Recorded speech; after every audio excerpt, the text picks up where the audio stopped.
Good morning. I hope everybody is having a great Monday morning so far. I just wanted to start by saying, y'all, God is so good and his timing is amazing. Like, literally, all you have to do is just open your mouth and ask him. And if it is something that is in his will for you, like, it will be done. And when you are in sync and in line with God, mostly everything that you're asking of him is in his will for your life. So it's going to come to pass, but you have to open your mouth. He's not, I was about to say he's not a mind reader, but he is. But I'm just saying, he's like literally waiting for you to like tag. He's like, tag me in, please, Sharia.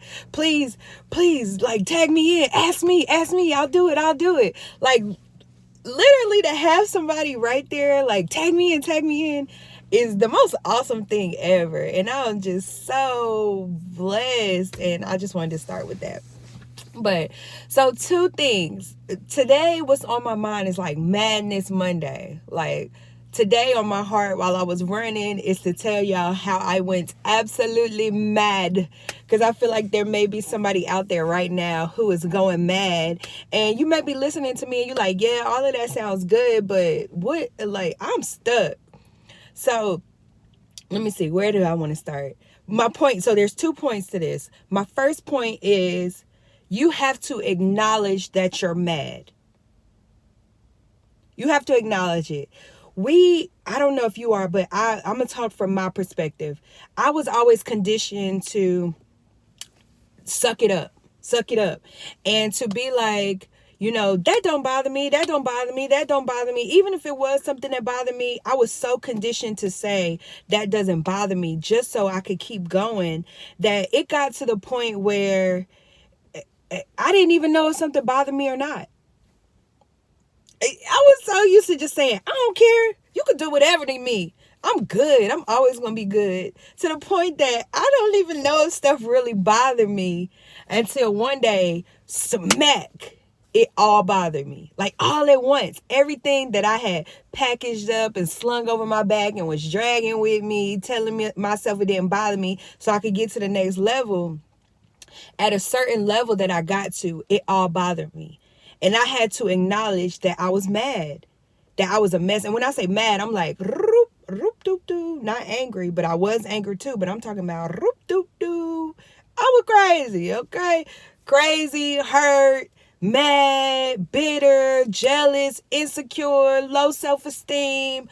All of the stuff that I was trying to tell myself I didn't feel just so I could keep going, it all hit me at once. And I was paralyzed, trapped, stuck. I can remember telling everybody around me, like, I'm trapped, I'm stuck. I was crying every day. I'm curled up in a ball in my bed. There's a difference between wishing you could die so that the pain, you didn't have to feel the pain, and then actually wanting to die. Like, they're like literally wanting to die and literally just wishing you would be dead so that the pain would stop. Like, there's a difference between the two. And when you cross over into that wishing you would die, you got to start doing some work, because that's not right. Like, you shouldn't be waking up wishing that you would die. Like, when you get to that point, you got to acknowledge that you're mad, that you're a madman, that you're a madman. Stop it. Get some help. Okay? And you got to be okay with the fact that you're a madman. So, acknowledging that you're messed up takes a certain level of vulnerability. And when you get to the stage where you're ready to walk in that vulnerability, you have to cut everything out of your life that doesn't serve you for your greater good. I'm talking about, you got to block. I went through a stage where I blocked everybody in my phone. Everybody in my phone. Like, I literally hibernated. I literally sat in this house with all of my demons, and I went to war with them. Like, I had to close everybody out. Because you think about it, I'm opening myself up for the first time to be vulnerable. So if I let anything in that space, it could infect it. I couldn't let anything. And if I wasn't sure which side you was on, greater good or not my good, you had to be blocked too until I figured it out. I took everything inside of me and I put it outside my body. I took everything. Family, boom. Friendships, boom. Relationship, boom. Kids, boom.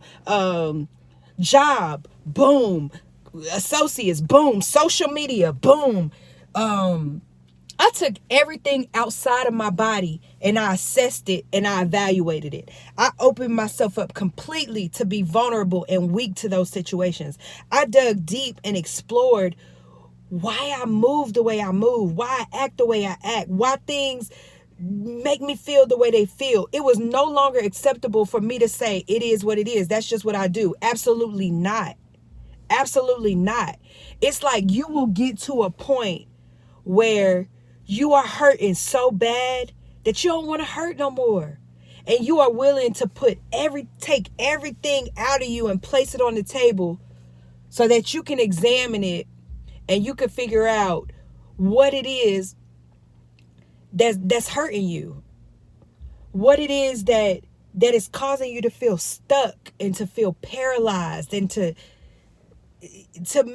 that's making you unable to move or go forward or advance into your glory anymore.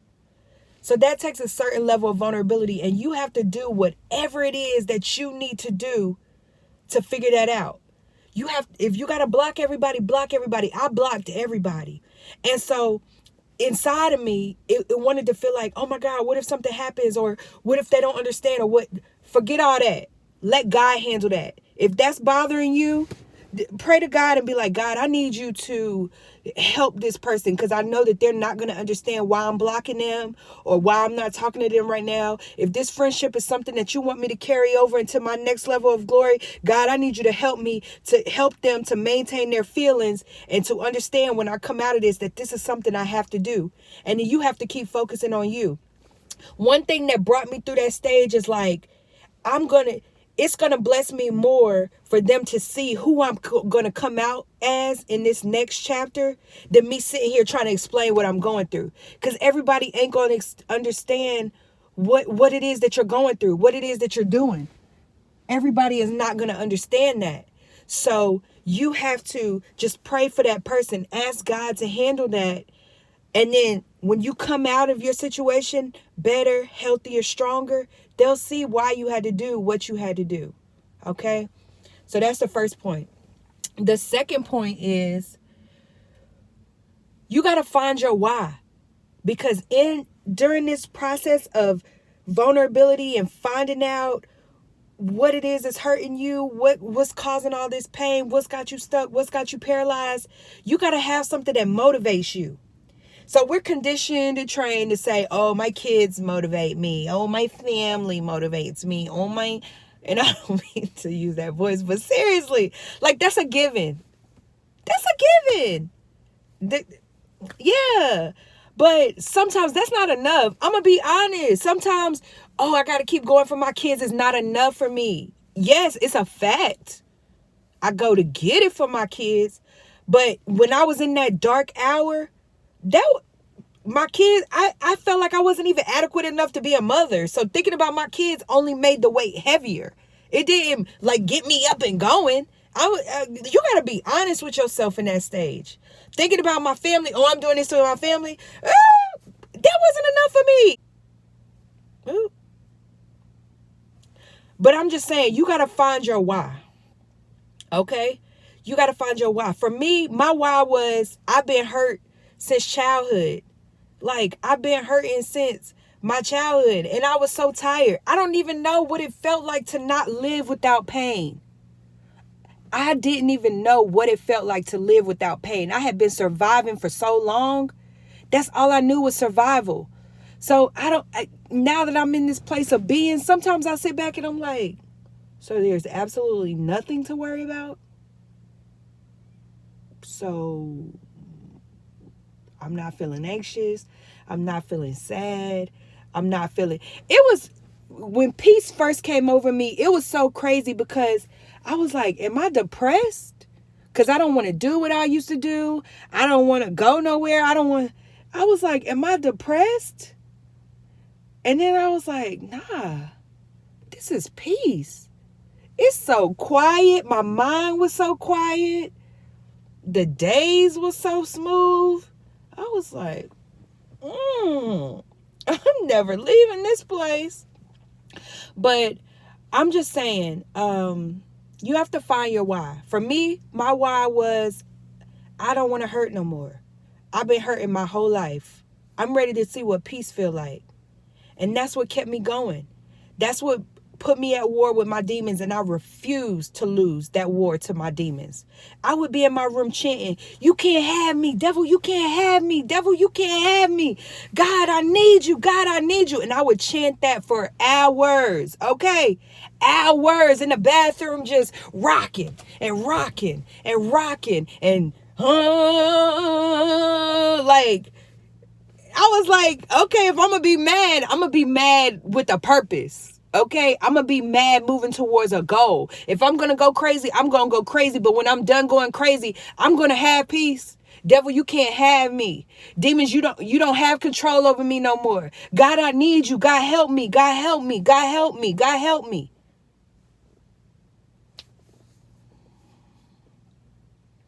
Those is my 2 points.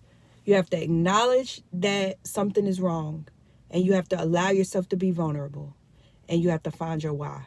Why are you doing this? Why is this important to you? It may be your kids. I don't know why I had to go back to that, because I don't want you to think like, if it's your kids, it's your kids. But for me, that's not my testimony, because at that time I felt like I wasn't adequate as a mother. So thinking about my kids only made it heavier. But find your why.